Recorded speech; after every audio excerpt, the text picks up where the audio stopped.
કોંગ્રેસમાં એક સમયે મોટું નામ તો શું, કોંગ્રેસની ધરી કહો તો પણ ખોટું નહીં. અહેમદ પટેલ.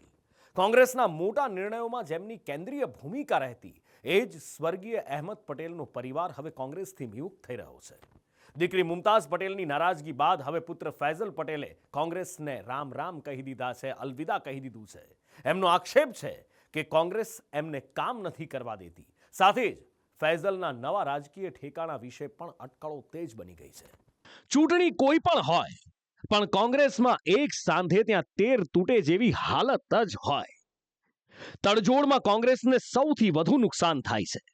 આ વખતે પણ એવું જ થયું છે. આ વખતે અહેમદ પટેલના પુત્ર ફૈઝલ પટેલે કોંગ્રેસને ઝટકો આપ્યો છે. ફૈઝલે રોષ પ્રગટ કરતા કોંગ્રેસ સાથે છેડો ફાડવાની જાહેરાત કરી દીધી.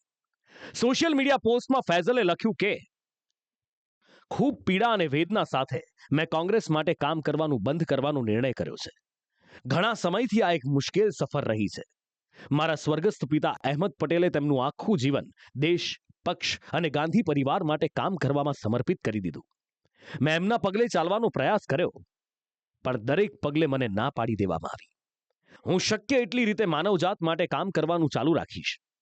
કોંગ્રેસ પાર્ટી હંમેશાની જેમ મારો પરિવાર રહેશે. મને ટેકો આપનાર તમામ નેતાઓનો હું આભાર માનું છું. ફૈઝલના આ શબ્દો કોંગ્રેસ સામેનો અસંતોષ દેખાડે છે, જેને જોતા ભાજપને કોંગ્રેસ પર નિશાન સાધવાની તક મળી ગઈ. કારણ છે અહેમદ પટેલનું એક સમયનું રાજકીય કદ. આગેવાન અને ધુરંધર નેતા હવે લોકોને પણ વિશ્વાસ નથી રહ્યો, અને એના જે આગેવાનો કાર્યકર્તાઓ છે એમને પણ કોંગ્રેસ ઉપર વિશ્વાસ નથી. આ કોંગ્રેસ એ પોતાના કાર્યકર્તાઓ ને નેતાઓને કોઈ વિચારસરણી આપી શકતી નથી. દેશને દોરી જવાનો રાહ, દેશને નવી દિશામાં લઈ જવાની જે પહેલ એક પણ આગેવાનમાં દેખાતી નથી. જો કે કોંગ્રેસના મતે બધું જ સલામત છે. કોંગ્રેસના નેતાઓને વિશ્વાસ છે કે ફૈઝલ પટેલને તેઓ મનાવી લેશે, એમની નારાજગી દૂર કરાશે અને તેમને ગમતી જવાબદારી સોંપાશે.